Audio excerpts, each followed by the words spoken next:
With only a few seconds of normal time left in the first half, England conceded a free kick on the edge of the penalty area. With Batistuta's lethal right foot, it was a dangerous moment for Hoddle's men.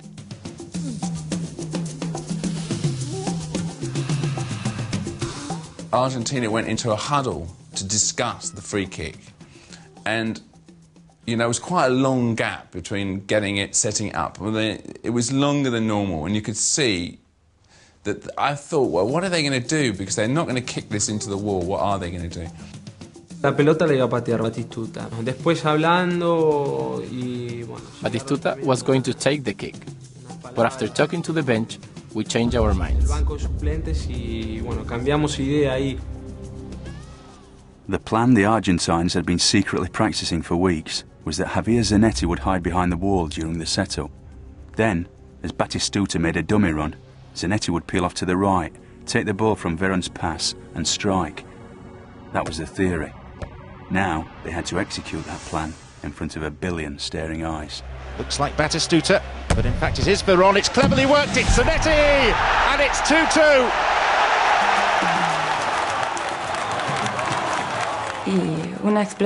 There was an explosion of happiness. We were crying, we were laughing. There was a lot of mixed emotions. It will take me more than a year to express it. It's really difficult to explain. It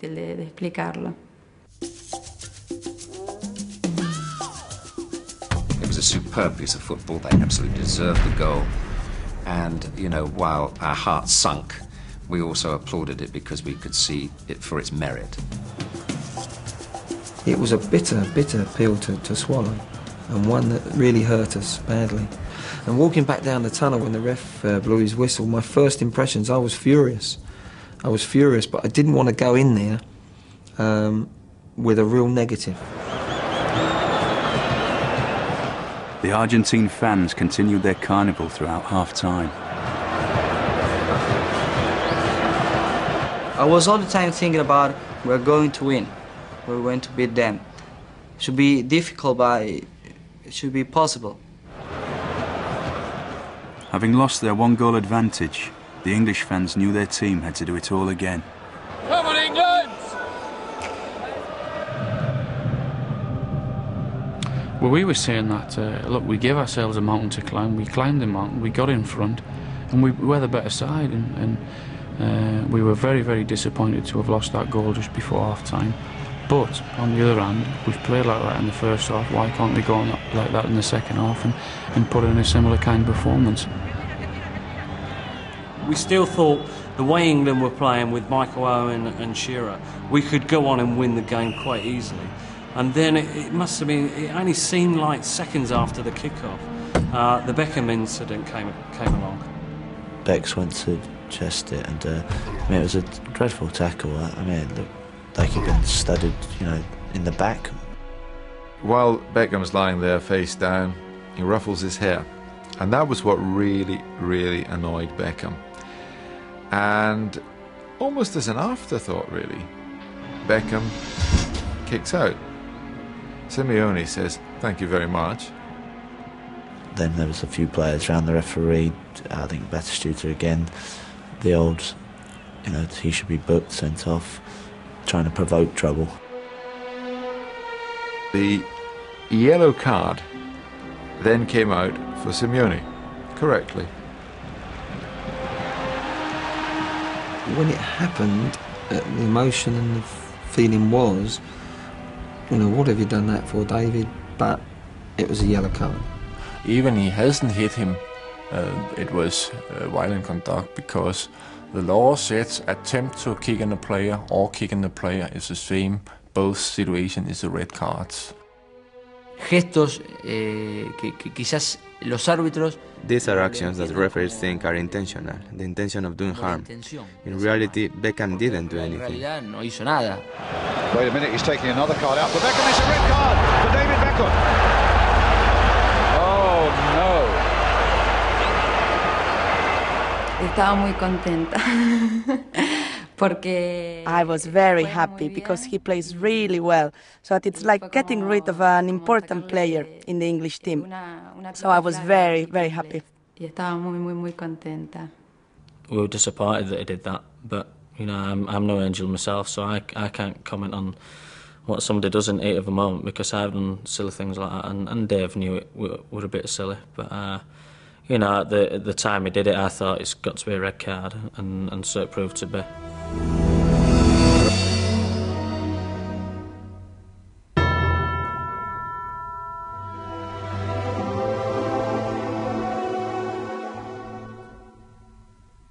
I had feelings for Beckham in the dressing room, because when you've got 20 people in there, the team, the squad, the manager, the coach and everything, there's huge camaraderie and people shout and shake fists and everything. When you go back on your own and there may be one member of Hoddle's staff there saying, "Don't worry about it, Dave," and he sits down, his head in his hands, he doesn't want to take his boots off, his shirt off, you know, the bath might not be run, he doesn't know what to do.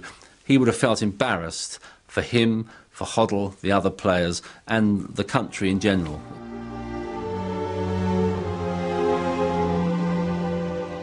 After Beckham went off, we saw one aspect of the very best of Glenn Hoddle.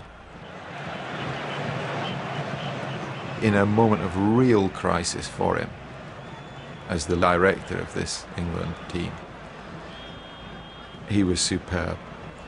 And in particular, an instruction to the strikers to alternate as lone striker.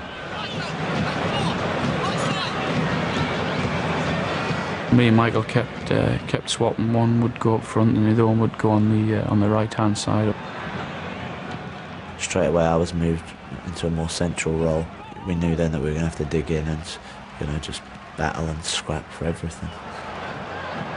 Roll up my sleeves and let's go. Let's keep on going. You know, I looked around at the pitch and I thought, yeah, you know, we still had a strong side. I saw no heads drop. It was, you know, stick your chest out time. The defending in the game was unbelievable, especially when we were down to 10. It was incredible. Some of the tackles the boys at the back were putting in.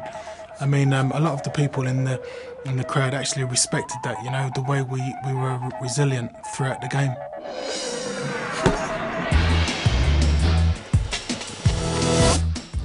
What followed was one of the most impressive rearguard actions since Rocque's drift.